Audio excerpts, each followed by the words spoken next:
এটা শিক্ষামূলক আৱেগিক কাহিনী অপকৃষ্ট সম্পৰ্ক। মই মোৰ ঘৰৰ পাকঘৰত বহি শাক পাচলি কাটি থাকোঁতে দেখিলোঁ যে মোৰ ডাঙৰ ছোৱালীজনীয়ে কোঠাৰ পৰা ওলাই আহি অদ্ভুতভাৱে ভৰি দুখন দুপিয়াই খোজকাঢ়ি গৈ আছে। মই তাইক সুধিলোঁ, মাজনী, তুমি এনেকৈ কিয় খোজকাঢ়িছা? তাই ক'লে, মা, তুমি কি কথা সুধিছা? মই যদি এনেকৈ খোজকাঢ়িব নোৱাৰোঁ তেন্তে আৰু কেনেকৈ খোজকাঢ়িমনো? মোৰ কি অৱস্থা হৈছে তোমালোকে কেনেকৈ বুজিবা? ছোৱালীৰ উত্তৰ শুনি মই থতমত খালোঁ। এই বয়সত তাইৰ আকৌ কি অৱস্থা হৈছে? তাইতো পঢ়াৰ নামত গোটেই দিনটো কোঠাতে সোমাই থাকে। মই ছোৱালীহঁতক ঘৰৰ কোনো কাম কৰিবলৈ নিদিওঁ, মাত্ৰ পঢ়া শুনাত গুৰুত্ব দিবলৈ কওঁ। ইয়াৰ পাছতো তাইৰ এনে কি সমস্যা হ'ল যে আজিকালি তাইৰ আচৰণ সলনি হৈছে। আনকি তাইৰ আচাৰ ব্যৱহাৰ, কথা বতৰাৰ শৈলীও অলপ আচহুৱা হৈ পৰিছে। এনে লাগিছিল যেন তাই বৰ কষ্টতহে জীয়াই আছে। এই কথাবোৰ ভাবি থাকোঁতে মোৰ স্বামী কোঠাৰ পৰা ওলাই আহিল আৰু দেউতাকক দেখি তাই নিজৰ কোঠালৈ সোমাই গ'ল। স্বামীক সুধিলোঁ, তুমি যোৱা ৰাতি ছোৱালীৰ কোঠাত শুইছিলা নেকি? তেওঁ ক'লে, হয়, মই সিহঁতক পঢ়াই আছিলোঁ। ইয়াকে কৈ স্বামী মোৰ ওচৰৰ পৰা আঁতৰি যাবলৈ বিচাৰিলে। পুনৰ মই ক'লোঁ, তুমিতো মোৰ কোঠাতহে শুব লাগে। সিহঁত এতিয়া ডাঙৰ হৈছে, ছোৱালীৰ কোঠাত শুই থকাৰ প্ৰয়োজন কি? মইতো ভাবিছিলোঁ তুমি ৰাতিপুৱা সোনকালে উঠি কামলৈ গ'লা। স্বামীয়ে ক'লে, নাই, মই এতিয়া কামলৈ যামহে। স্বামীৰ উত্তৰ শুনি মোৰ ভাব হৈছিল, তেওঁ ইমান দেৰিলৈকে কিয় ছোৱালীহঁতৰ কোঠাত শুই আছিল? সিহঁততো এতিয়া ডাঙৰ হৈছে। মই লক্ষ্য কৰিছিলোঁ কিছু দিনৰ পৰা মোৰ স্বামীয়ে কিছুমান অদ্ভুত আচৰণ কৰি আছিল আৰু তেওঁক দেখাত বহুত বেছি সুখী যেন লাগিছিল। ইফালে মোৰ ছোৱালী কেইজনীও আজিকালি মোৰ ওচৰত কিবা অভিনয় কৰি থকা যেন অনুভৱ হৈছিল। এই কথাবোৰে মোৰ মনৰ মাজত বিৰূপ প্ৰতিক্ৰিয়াৰ সৃষ্টি কৰিছিল যদিও কাকো খোলাকৈ মই একো সুধিব পৰা নাছিলোঁ। এদিন মোৰ ডাঙৰ ছোৱালী মুন্নী মোৰ ওচৰলৈ আহি ক'লে, মা, এই ঘৰত কি হৈ আছে সেই বিষয়ে তোমাক মই সকলো ক'ম। তাইৰ কথা শুনি মোৰ মনৰ ভিতৰত ধুমুহাৰ সৃষ্টি হ'ল আৰু লগে লগে মই সুধিলোঁ, তুমি কি ক'ব বিচাৰিছা? মুন্নীয়ে ক'লে, আমাৰ কোঠাত আহি শুই থকা আমাৰ এই দেউতাজনে আমাৰ লগত কি কৰিছে তুমি জানানে? মুন্নীৰ প্ৰশ্ন শুনি মোৰ বুকুখন অজানিতে কঁপি উঠিল আৰু ভয়ে ভয়ে মই সুধিলোঁ, কি কৰিলে দেউতাই? তাৰ পিছত তাই মোক যিবোৰ অনাকাংক্ষিত কথা ক'লে, মোৰ মূৰৰ ওপৰত আকাশখন ভাগি পৰা যেন লাগিল। মই নিজকে নিয়ন্ত্ৰণ কৰিব নোৱাৰিলোঁ। মোৰ স্বামীৰ নাম বিভু। বয়সত তেওঁ মোতকৈ সৰু আছিল। সকলোৱে মোক কৈছিল, ৰেখা, তুমি ইমান সৰু ডেকা স্বামী কেনেকৈ পালা? মই কৈছিলোঁ, এয়া মোৰ ভাগ্য। কিন্তু তোমালোকে মোক কিয় ঈৰ্ষা কৰিছা? স্বামী বিভুৱে মোক কৈছিল, তেওঁ হেনো বয়সস্থ মহিলাক বহুত বেছি ভাল পায়। সঁচাকৈয়ে মোৰ সৈতে তেওঁৰ সম্পৰ্কও বহুত ভাল আছিল। মই এজন ভাল স্বামী পোৱাৰ লগতে আমাৰ ঘৰৰ উপাৰ্জনো ভাল আছিল। মই নিজেও চিলাইৰ কাম কৰি উপাৰ্জন কৰিছিলোঁ আৰু মোৰ আগৰ কিছু ধন সম্পত্তি আছিল। মোৰ 3জনী ছোৱালী আৰু সিহঁতৰ বয়সৰ মাজত এবছৰৰ ব্যৱধান আছিল। মোৰ উপাৰ্জনেৰেই সিহঁত 3জনীকে মই পঢ়াইছিলোঁ। চাওঁতে চাওঁতে সিহঁত ডাঙৰ হৈছিল। তথাপিও 3জনীৰেই আচৰণ এতিয়াও সৰু ছোৱালীৰ দৰেই হৈ আছিল। স্বামী আৰু 3 ছোৱালীৰ সৈতে আমাৰ সুখৰ সংসাৰখন দেখি পৰিয়াল আৰু মিতিৰৰ মানুহে কৈছিল, সকলোৰে ভাগ্য ৰেখাৰ দৰে হোৱা হ'লে। সঁচাকৈ আমি গোটেই পৰিয়ালটোত জনপ্ৰিয় আছিলোঁ। ময়ো 3জনী ছোৱালীৰ মাক হ'লোঁ যদিও দেখিবলৈ সৰু ছোৱালীৰ দৰে ধুনীয়া আছিলোঁ। মোক দেখাত 3জনী ছোৱালীৰ মাক যেন লগা নাছিল। মোৰ ছোৱালী কেইজনীও দেখাত বৰ ধুনীয়া আৰু মৰম লগা আছিল। মই বিচাৰিছিলোঁ সিহঁতে ভালদৰে পঢ়া শুনা কৰি সংস্থাপিত হওক। সেইবাবেই মই সিহঁতক উচ্চ শিক্ষিত কৰি তুলিবলৈ চেষ্টা কৰিছিলোঁ। স্বামী বিভু বৰ শিক্ষিত আছিল আৰু তেওঁ নিজেই মোৰ ছোৱালী কেইজনীক পঢ়ুৱাইছিল। কিন্তু আজিকালি আমাৰ ঘৰখনত যি পৰিস্থিতি চলি আছে সেয়া মোৰ বাবে বৰ আচহুৱা হৈ পৰিছিল। এদিন ৰাতি বিভুৱে হঠাতে সাৰ পাই ক'লে, মই যাওঁ। মই ক'লোঁ, ক'ত যোৱা এই ৰাতিখন? তেওঁ ক'বলৈ ধৰিলে, তোমাৰ ছোৱালী কেইজনীক শিক্ষিত কৰিব লাগে, সিহঁতক পঢ়ুৱাব লাগে। মই ক'লোঁ, এই ৰাতিখন কিয়? তেওঁ ক'লে, হেৰা, তুমি একো নাজানা। পঢ়াৰ কোনো সময় নাই। আজিকালি প্ৰতিযোগিতাৰ যুগ। দিনে ৰাতিয়ে সমানেই পঢ়া শুনা কৰিব লাগে, তেতিয়াহে ভাল নম্বৰ পায়। মই ক'লোঁ, ঠিক আছে তেন্তে যোৱা, সোনকালে আহিবা। তেওঁ ক'লে, কিয়, মোৰ অবিহনে তুমি অকলে শুব নোৱাৰা নেকি? মই ক'লোঁ, তোমাৰ অবিহনে মই অকলে কেনেকৈ ৰাতিটো পাৰ কৰিম? তুমিয়েইতো মোৰ একমাত্ৰ প্ৰেম, তুমি মোৰ সকলো। ইমান ঠাণ্ডা বতৰতো তুমি এতিয়া সিহঁতক পঢ়ুৱাবলৈ ওলালা। তেওঁ ক'লে, সিহঁতৰ শিক্ষা, সিহঁতৰ ভৱিষ্যতৰ কথা আছে। এতিয়া আমাতকৈ সিহঁতৰ জীৱনটো বেছি গুৰুত্বপূৰ্ণ। তুমি অনৰ্থক চিন্তা নকৰিবা। স্বামীৰ এনে সচেতন কথাবোৰে মোক বহুত সুখী কৰিছিল। অনুভৱ কৰিছিলোঁ যে তেওঁ ছোৱালীকেইজনীৰ ভৱিষ্যতক লৈ বহুত চিন্তিত আৰু সচেতন। নহ'লেনো নিজে দিনটো ইমান পৰিশ্ৰম কৰি টকা উপাৰ্জন কৰাৰ লগতে ছোৱালীহঁতক পঢ়োৱাৰ ক্ষেত্ৰত নিজে ইমান টোপনি ক্ষতি কৰিব পাৰেনে? আমাৰ সকলোৰে প্ৰতি তেওঁ ইমানেই যত্ন ল'ব পাৰেনে? কথাবোৰ ভাবি থাকোঁতে কেতিয়া টোপনি আহিল গমেই নাপালোঁ। পাছদিনা বজাৰলৈ গৈ থাকোঁতে মোৰ লগৰ বান্ধৱী এগৰাকীক লগ পালোঁ। তাই সুধিলে, ৰেখা কেনে আছা? হাজবেণ্ড ঠিকে আছেনে? মই ক'লোঁ, সকলোৰে ভাল, ঠিকমতেই চলি আছোঁ। বান্ধৱীগৰাকীয়ে অলপ আচৰিত হৈ সুধিলে, ঠিক আছে বাৰু, তোমাৰ জীৱনটো ভালেই চলি আছে বুলি খবৰটো পাই ভাল লাগিল। মইহে আগতে এনেই সন্দেহ কৰি তোমাক কৈছিলোঁ তোমাৰ জীৱনটো বিভুৰ লগত কেতিয়াও ভাল নহ'ব বুলি। মই ক'লোঁ, হয় মনত আছে, তুমি মোৰ বিয়াৰ দিনা মোক মণ্ডপৰ পৰা নিবলৈ আহিছিলা। তুমি বিভুৰ কোনোবা ছোৱালীৰ লগত সম্পৰ্ক আছে বুলি কৈছিলা। কিন্তু চোৱা, এই পুৰুষবোৰে প্ৰথমে বিয়াৰ কথা চিন্তা নকৰে। বিয়াৰ আগতে বহুতৰ লগত প্ৰেমৰ সম্পৰ্ক থাকে, কিন্তু পাছত তেওঁলোকে যি ছোৱালীক বিয়া কৰায় সেইজনী ছোৱালীয়েই পাছত তেওঁলোকৰ বাবে আটাইতকৈ গুৰুত্বপূৰ্ণ হয়। বিভু ধুনীয়া ডেকা পুৰুষ, বহুত ছোৱালীয়ে তেওঁক স্বামী ৰূপে বিচাৰিব, কিন্তু তেওঁ মোক বিয়া কৰাইছে আৰু তেওঁ মোক ভাল পায়। জানা, এতিয়াৰ যুগত বৰ ধুনীয়া আৰু কেতিয়াও ছোৱালীৰ ফালে নোচোৱা পুৰুষ বিচাৰি পোৱাটো কঠিন। অলপতো এডজাষ্ট হ'ব লাগিবই। তাই ক'লে, হয়, মই জানিছিলোঁ তুমি বহুত ভাল আৰু সোনকালে এডজাষ্ট হ'ব পাৰিবা, কিন্তু মই ভবা নাছিলোঁ যে তুমি ইমান বছৰ তেওঁৰ সৈতে এডজাষ্ট হৈ সংসাৰ চলাব পাৰিবা। এটা কথা ৰেখা, যদি কোনোবাই নিজৰ ঘৰতে সুখী হয় তেন্তে তেওঁ বাহিৰত কিবা বিচৰাৰ বিশেষ প্ৰয়োজন নাথাকে। তোমাৰ স্বামীৰ ওপৰত অলপ ভালকৈ চকু ৰাখিবা। মই ক'লোঁ, নাই, মোৰ হাজবেণ্ড তেনে নহয়, তেওঁক মই ভালকৈয়ে ধৰি ৰাখিছোঁ। এইদৰে কৈ আমি দুয়ো বান্ধৱীয়ে হাঁহিবলৈ ধৰিলোঁ। তাই ক'লে, এইটো বৰ ভাল কথা, যদি তুমি এই কামটো কৰিছা তেন্তে আৰু কি প্ৰয়োজন, সদায় সুখী হৈ থাকা। ঠিক আছে, মই অলপ ব্যস্ত হৈ আছোঁ, নতুনকৈ ঘৰটো বনাই আছোঁ যে চোৱা চিতা কৰিব লাগে, সোনকালে আমি নতুন ঘৰলৈ যামগৈ। মই ক'লোঁ, ঠিক আছে যোৱা, নতুন ঘৰ লোৱা হ'লে খবৰ দিবা, নিশ্চয় মই তোমাক লগ কৰিবলৈ তোমাৰ ঘৰলৈ আহিম। তাই ক'লে, নিশ্চয় জনাম, কিন্তু তুমি তোমাৰ স্বামীক নানিবা। মই আচৰিত হৈ সুধিলোঁ, কিয়, তেওঁ কি কৰিলে যাৰ বাবে তুমি তেওঁক অহাত বাধা কৰিলা? তাৰ পিছত তাই ক'লে, মোক ভুল নুবুজিবা ৰেখা, তুমিতো জানা যে মোৰ এজনী গাভৰু ছোৱালী আছে। মই ক'লোঁ, তুমি এইটো কেনেকুৱা কথা কৈছা? তোমাৰ ছোৱালী থাকিলে কি হ'ব? মোৰ কথা শুনি তাই আকৌ হাঁহিবলৈ ধৰিলে আৰু ক'লে, এতিয়া একো নকওঁ, পাছত কম দিয়া। মই জানিছিলোঁ যে বান্ধৱীয়ে ধেমালি কৰিছে, মোক জোকাইছে। মই এই কথাটো মানি লৈছিলোঁ যে যদি মই এজন ধুনীয়া মানুহৰ পিছে পিছে যাওঁ, যদি ছোৱালী বহুত থাকে তেন্তে ছোৱালীৰ দুখ হয়, পুৰুষৰ নহয়। কিন্তু এতিয়া এইটো প্ৰতিদিনে আজিকালি মোৰ নিজৰ ঘৰতে হ'বলৈ ধৰিলে। মোৰ স্বামী আৰু ছোৱালীহঁতৰ ক্ষেত্ৰত ছোৱালীক পঢ়াই দিয়াৰ অজুহাতত সিহঁতৰ কোঠালৈ গৈ তেওঁ তাত বহি থাকিব আৰু মই তেওঁৰ বাবে ঘণ্টা ঘণ্টা ধৰি নিজৰ কোঠাত অপেক্ষা কৰি থাকিব লাগে। এসময়ত মই তেওঁৰ বাবে অপেক্ষা কৰিয়েই টোপনিত ঢলি পৰিছিলোঁ, কাৰণ ময়ো দিনটো কাম কৰি ভাগৰি পৰিছিলোঁ।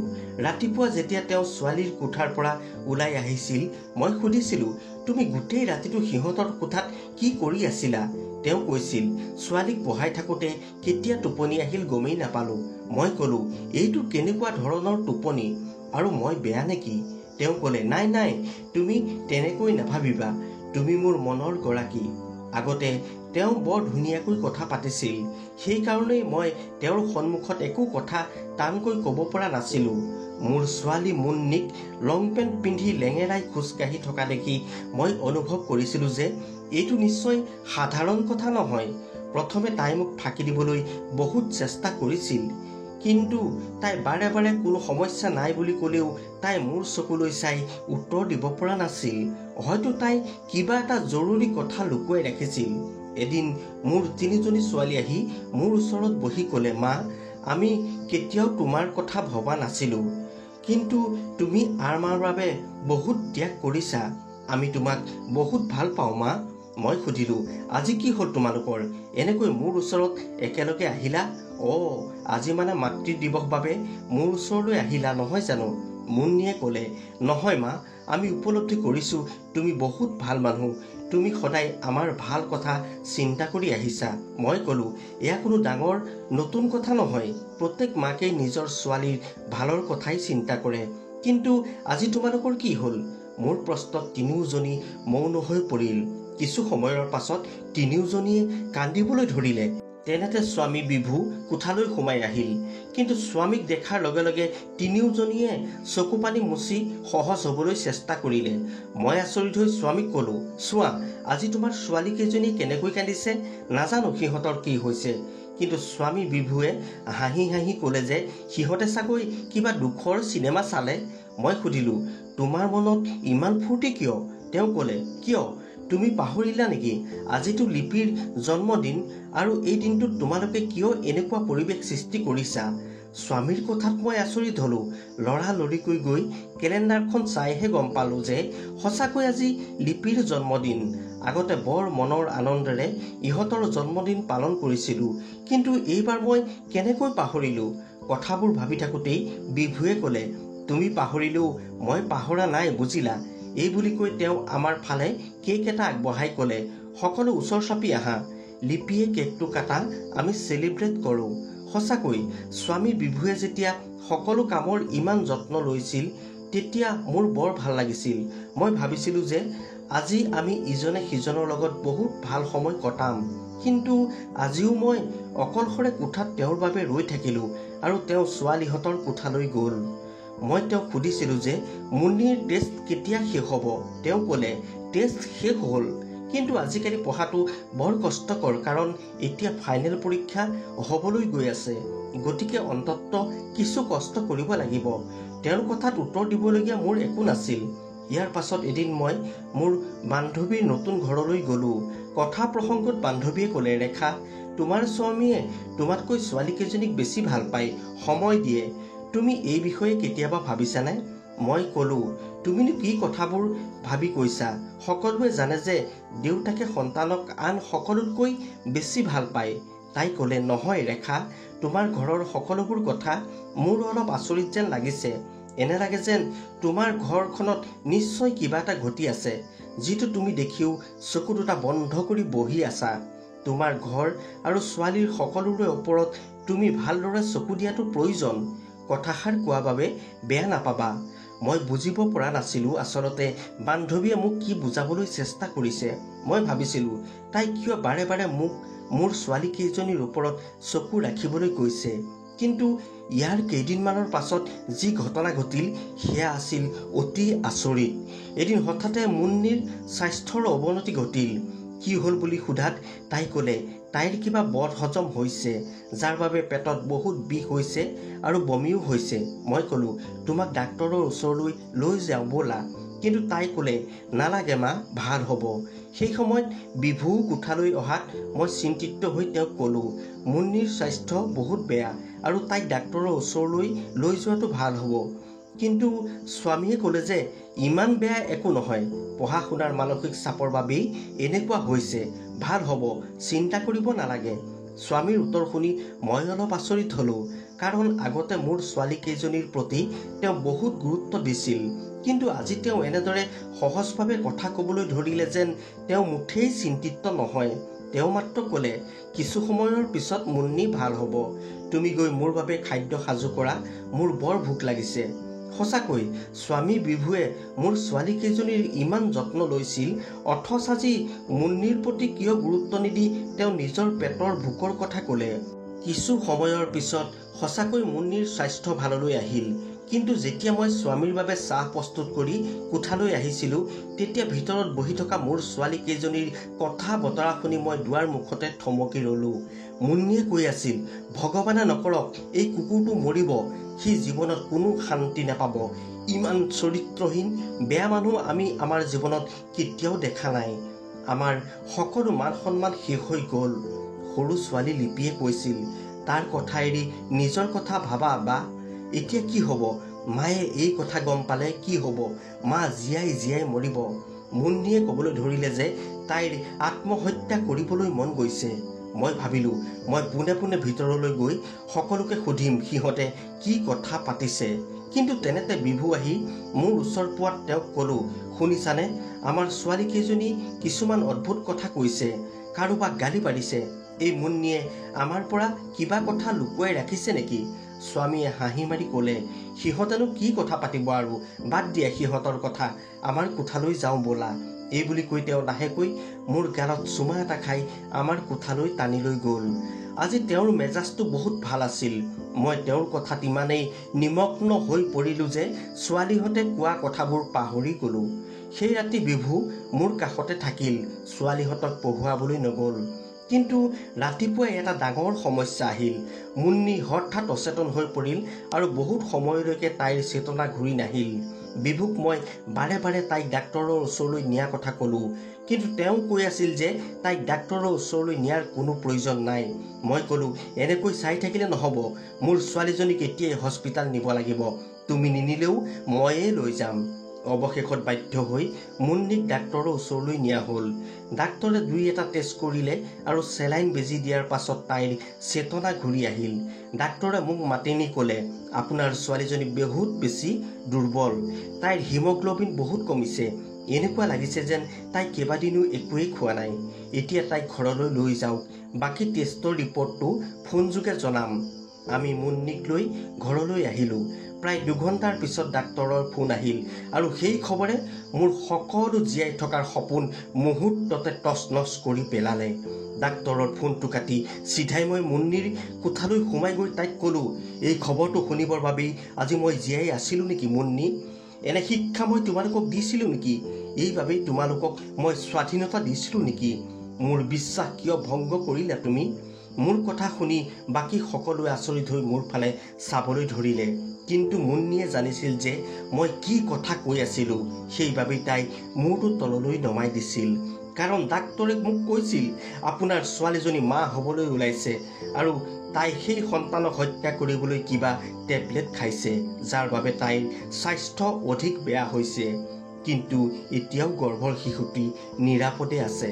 মই মুন্নিক সুধিলোঁ, সঁচা কথা কোৱা মুন্নি, এই সকলোবোৰ কোনে কৰিছে? তাৰ পিছত তাই সকলো কম বুলি কৈ মোক মোৰ কোঠালৈ লৈ গ'ল। কোঠাত সোমাই তাই মোক কান্দি কান্দি ক'বলৈ ধৰিলে, মা, এই সকলোবোৰ মোৰ ভুল, মোৰ ভুলৰ কাৰণে ঘটিল। মই ক'লোঁ, এইটো কেনেকৈ হ'ব? কোৱা, সেই ল'ৰাজন কোন? মই তোমাক তেওঁলৈকে বিয়া দিম। তাই ক'লে, নাই মা, মই কেতিয়াও বিয়া নহওঁ, তুমি এই কথাটো ইমানতে শেষ হ'বলৈ দিয়া। মই ক'লোঁ, নাই, এনেকৈ শেষ নহ'ব, তেওঁ কোন মই জানিবই লাগিব। কিন্তু তাই ক'বলৈ ধৰিলে যে, মা, সকলো মোৰ দোষ, যি শাস্তি দিয়া মোকে দিয়া, তুমি ইচ্ছা কৰিলে মোৰ পঢ়া শুনা বন্ধ কৰি দিয়া, মই ঘৰতে এনেকৈয়ে থাকিম, কিন্তু সেই বুলি মই তেওঁৰ সৈতে বিয়া হ'ব নোৱাৰিম। যদিও মই মুন্নিক গালি পাৰি আছিলোঁ, কিন্তু ভিতৰি ভিতৰি মই বহুত বিচলিত হৈছিলোঁ। কিন্তু মুন্নিৰ কথা শুনি মোৰ এনে অনুভৱ হ'বলৈ ধৰিলে যেন তাই মোতকৈ বেছি বিচলিত হৈ পৰিছে। কথাবোৰ কৈ কৈ মুন্নিয়ে আৰু বেছিকৈ কান্দিবলৈ ধৰিলে আৰু আকৌ অচেতন হৈ পৰিল। সেই সময়ত মোৰ খঙৰ অন্ত পৰিল আৰু মই তাইৰ বাবে চিন্তা কৰিবলৈ ধৰিলোঁ। তাইৰ চেতনা ঘূৰি নাহাত আমি আকৌ তাইক ডাক্তৰৰ ওচৰলৈ লৈ গ'লোঁ। ডাক্তৰে ক'লে যে হয়তো তাই খোৱা ঔষধৰ প্ৰভাৱ পৰিছে আৰু মানসিকভাৱে বেছি দুৰ্বল হৈ পৰিছে। সঁচাকৈ এইবাৰ তাইৰ অৱস্থা আৰু বহুত বেছি বেয়া হৈ পৰিছিল। এই সময়ত মই ভাল বেয়া একোৱেই ভাবিব পৰা নাছিলোঁ, কিন্তু তাই গৰ্ভত বাঢ়ি অহা সন্তানটো আৰু এই পৃথিৱীত নাছিল। মই তাইৰ লগত কথা পাতি থাকিলোঁ যদিও তাই সত্যতা স্বীকাৰ কৰা নাছিল। তাই মুখ বন্ধ কৰি ৰাখিছিল যদিও তাইৰ চকুৱে মোক কৈ আছিল যে ইয়াত বহুত ডাঙৰ ৰহস্য লুকাই আছে। বহুত ভাবি মুন্নিক আৰু প্ৰশ্ন নকৰিলোঁ। ভাবিলোঁ এই সময়ত আৰু বেছি মানসিক চাপ দিলে তাই আৰু বেছি ভাগি পৰিব আৰু হয়তো নিজকে শেষ কৰি পেলাব পাৰে। গতিকে সুস্থ হ'লে তাইক গোটেই কথাবোৰ সুধিম বুলি ভাবিলোঁ। আচলতে মোৰ ডাঙৰ ছোৱালী মুন্নি এজনী ধুনীয়া, বুদ্ধিমান আৰু পঢ়া শুনা সকলোতে ভাল ছোৱালী আছিল। কোনো প্ৰেম, ভাল পোৱা এইবোৰক লৈ তাইৰ কোনো আগ্ৰহ নাছিল। তেনেস্থলত তাই এই সকলোবোৰ হঠাতে কেনেকৈ কৰিব পাৰিলে সেয়া মোৰ বাবে এতিয়াও সাঁথৰ হৈ আছিল। যি নহওক 3 দিন হস্পিটালত থাকি মুন্নিক লৈ ঘৰলৈ উভতি আহিলোঁ। মনে মনে ভগৱানক ধন্যবাদ জনালোঁ যে কথাটো ইয়াতেই শেষ হ'ল, নহ'লে আমি কাকো আমাৰ মুখ দেখুৱাব নোৱাৰিলোহেঁতেন। মনতে সংকল্প ল'লোঁ মুন্নিৰ ক্ষেত্ৰত যি হৈ গ'ল গ'ল, বাকী দুজনী ছোৱালীৰ ক্ষেত্ৰত যাতে এনে কেতিয়াও নহয়। ৰাতি স্বামী বিভুক ক'লোঁ মুন্নিয়ে আৰু পঢ়া শুনা কৰিব নালাগে, ঘৰতে থাকি কিবা এটা শিকিব। বিভুৱে ক'লে নাই, কিয় নপঢ়িব, তাইৰ গাত দুখ নাই। মই সুধিলোঁ তাইক লৈ তুমি ইমান চিন্তিত কিয়? তেওঁ ক'লে চিন্তা নকৰি কি কৰিম। এই সময়ত মোৰ সেই অন্তৰংগ বান্ধৱীগৰাকীয়ে কোৱা কথাবোৰ মনলৈ আহিছিল। তাই মোক কৈছিল যে ইছুটো বাহিৰত নহয়, তোমাৰ ঘৰৰ ভিতৰতে আছে। তোমাৰ ঘৰলৈ কোন কোন আহে, তোমাৰ ছোৱালীবোৰ ক'লৈ ওলাই যায়, কোন তেওঁলোকৰ কোঠালৈ আহে, এই সকলোবোৰ কথা তুমি চিন্তা কৰিব লাগিব। সিহঁতৰ ওপৰত চকু ৰাখিব লাগিব। লাহে লাহে মুন্নি আগতকৈ অলপ সুস্থ হৈছিল যদিও তাইৰ গোপন কথাবোৰ সুধিব পৰাকৈ মই এতিয়াও সুযোগ পোৱা নাছিলোঁ। এদিন বিভুৱে কাৰোবাৰ লগত ফোনত কথা পাতি থকা শুনিলোঁ। তেওঁ কাৰোবাক কৈ আছিল বুজিছা, মই একেবাৰে স্বৰ্গত থাকোঁ, মোৰ সকলো ঠিকেই চলি আছে, মোক চাৰিওফালে স্বৰ্গৰ পৰিয়ে আৱৰি আছে। এই কথা কৈ তেওঁ হাঁহিবলৈ ধৰিলে। এই ধুমুহাৰ দৰে বিপদৰ সময়ত এতিয়ালৈকে আমাৰ ঘৰৰ কোনো স্বাভাৱিক হ'ব পৰা নাছিলোঁ।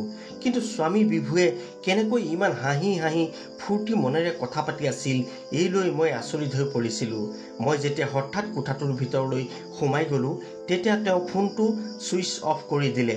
মই সুধিলোঁ কাৰ লগত কথা পাতি আছিলা? তেওঁ ক'লে মোৰ পেহী এজনীৰ লগত কথা পাতি আছিলোঁ। মই সুধিলোঁ আজিহে পেহীয়ে তোমাক মনত পেলালে নেকি? তেওঁ কোনো উত্তৰ নিদিয়াকৈ কোঠাৰ পৰা ওলাই গুচি গৈছিল।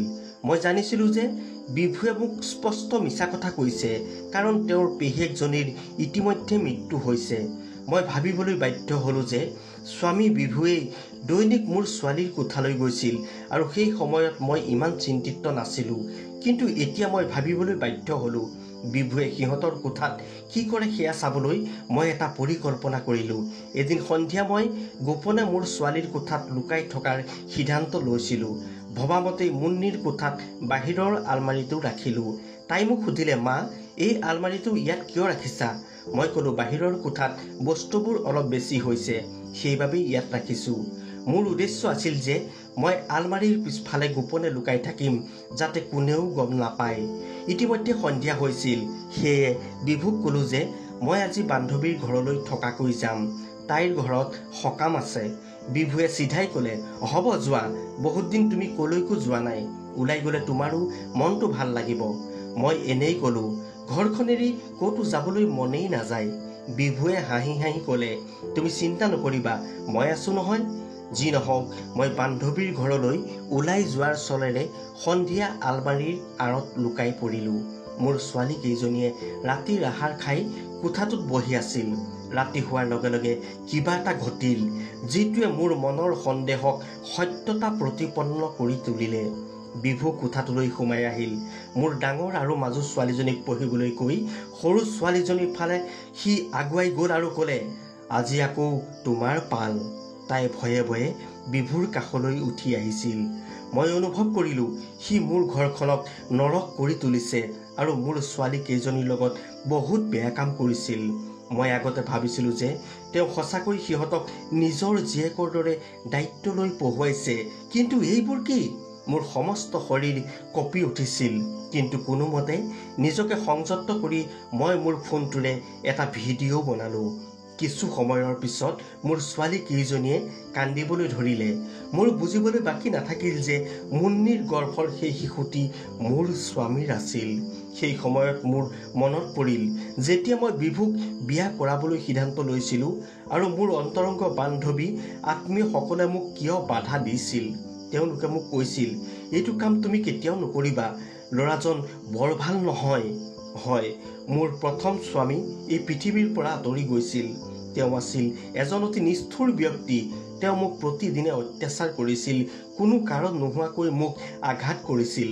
এটা পুত্ৰ সন্তান জন্ম দিব নোৱাৰাৰ বাবে তেওঁ মোক এনেদৰে মাৰপিট কৰিছিল। কিন্তু এদিন এটা পথ দুৰ্ঘটনাত তেওঁৰ থিতাতে মৃত্যু হৈছিল। এই সময়ত তিনিগৰাকী ছোৱালীক লৈ মই বৰ অকলশৰীয়া আৰু অসহায় হৈ পৰিছিলোঁ। তথাপিও ছোৱালীকেইজনীকে বুকুত সাৱটি মই ঘৰখন কষ্টেৰে চলাই আছিলোঁ। সেই সময়তে সৰু ছোৱালীজনীক টিউচন কৰিবলৈ বিভু আমাৰ ঘৰলৈ আহিছিল। দেখাত অতি ভদ্ৰ যেন লগা অমায়িক বিভু আমাৰ ঘৰৰ মানুহৰ দৰে হৈ পৰিছিল।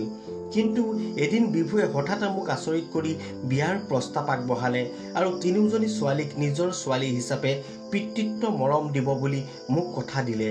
তেওঁৰ প্ৰস্তাৱত মই মান্তি হোৱা নাছিলোঁ, কিন্তু ঘৰৰ সকলোৱে কৈছিল, তুমি পাগল নহবা, ইমান স্বাৰ্থপৰ নহবা, ইমান ভাল সুবিধা সদায় নাহে। ছোৱালী কেইজনীৰ স্বাৰ্থত তুমি বিভুৰ প্ৰস্তাৱ মানি লোৱা। বহুতৰ আপত্তি শুনিও ঘৰৰ কথামতেই মই বিভুৰ সৈতে দ্বিতীয়বাৰ বিয়াত বহিলোঁ। বিয়াৰ পিছত বিভুৱে মোৰ ছোৱালীকেইজনীক সদায় নিজৰ ছোৱালী বুলি গণ্য কৰিছিল, কিন্তু তাৰ এই সকলোবোৰ যে নাটক আছিল মই বুজিব পৰা নাছিলোঁ।